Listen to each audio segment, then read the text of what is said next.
Thank you for joining me for another installment of my cancer story.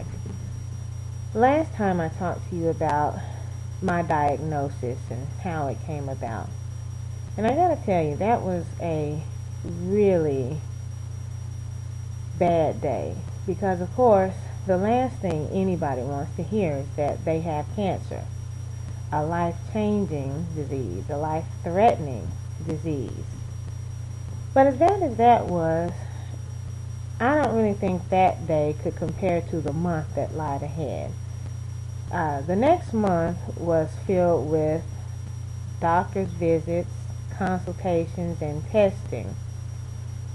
My primary care physician, the one who told me that I had cancer, she set me up with an oncologist.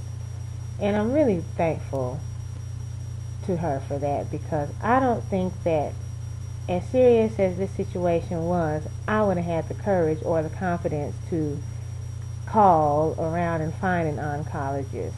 So I'm very grateful that she basically eased me of that burden. So anyway, she hooks me up with a radiologist, the doctor that's basically going to be responsible for my radiation after I have surgery. So me and my husband go meet with him. And I just remember it was a Friday morning because I didn't have to go to work that day. Me and my husband went to the doctor's office and I'm filling out the paperwork, of course, and I just start crying. I mean, just uncontrollably crying.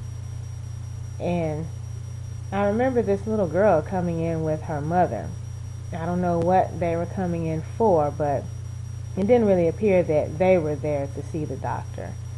Anyway, I just remember her looking at me like I had just lost my mind, just really wondering what was wrong with me. And for her sake, I really wanted to stop crying, but I just couldn't. So anyway, the doctor calls me in and he basically tells me about my cancer. He tells me what type of cancer I have. It is invasive, and of course, that's something else that you really don't want to hear because that really means that it's likely to spread. In fact, mine had already spread to one of my lymph nodes under the arm. So, he tells me that depending on the stage of my breast cancer, it could be curable. And that's all well and great, but anybody who knows me knows that I'm not really an optimist. And I really don't consider myself a pessimist. I like to call myself a realist. If you're going to tell me the good, you got to tell me the bad. So, what's the bad? If it's not going to be cured, what am I looking at? And so he tells me, of course, I could die from this, but with the advancements of cancer treatments, that really is not likely. Worst case scenario really is that I'll be in stage 4, which means that the cancer has metastasized or spread throughout the rest of my body, and it can be treated. Now, if it's treated, that means that basically I have cancer for the rest of my life, but I could still live a pretty good quality of life, with the proper care and treatment. So, okay, that does offer me a little bit of hope, but what really does not offer me any hope is the fact that he also tells me the type of cancer I have is a little unusual for people my age. And one of the things that concerns them about my age is the possibility of recurrence once this is cured.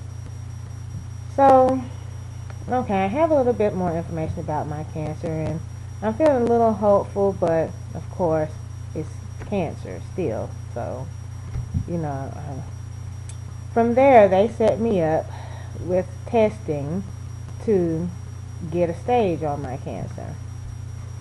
So, go in for a CAT scan. When I get to the doctor's office, they tell me that my test has been denied by my insurance company, so I have to go home. I call my doctor's office to see what's going on, So after that, she calls me back and says that my tests have finally been approved. So a couple of days later, I go back for a CAT scan. CAT scan comes back clean. They can't find any evidence of my cancer spreading anywhere else besides that lymph node. So that's a good thing. So then they send me for an MRI because I can't get a PET scan. The insurance company won't approve that because there's no evidence of spreading. The MRI, it came back as they expected, really just to get a better picture of the mass and, what was going on. So that was okay, I guess. So from there, they staged me at 3B. 3B is not really what I was hoping to hear because 3B to me is a step away from stage 4. Now my husband, of course, he says, well, look at the bright side. It's not stage 4, which means it's still considered curable. Now why am I at stage 3B? The size of my tumor is quite large. At that time, they measured it at about 2 5/10 centimeters. And then the fact that it had already spread to one of my lymph nodes, of course, increases the likelihood that it'll spread elsewhere. So that's why I'm at stage 3B. But they're still considering it curable, so, I guess I'm okay with that. Not that I really have a choice. So from there they send me to a surgeon, the doctor who's going to perform my lumpectomy at the beginning of next year, hopefully. So he gives me the rundown, what they want to do. Because of my age, they don't want to do a mastectomy. They do want to do a lumpectomy just to remove the lump. Because I'm young and they know that I don't really want to go around with, one breast or have to really be concerned with reconstruction and all that. But in order to do that, of course, they have to shrink the tumor. And to shrink the tumor, I have to have chemotherapy, which of course I expected anyway, but I didn't expect to start my treatment with chemotherapy. And of course, when I hear chemotherapy, all I'm thinking is hair loss, which obviously I have, and constantly being sick. So I'm not really wanting to hear that, especially knowing that I got to do that right away. But of course, he brings up all the advancements and how things have changed, and chemotherapy really does not have to be that bad. But we'll talk about that later.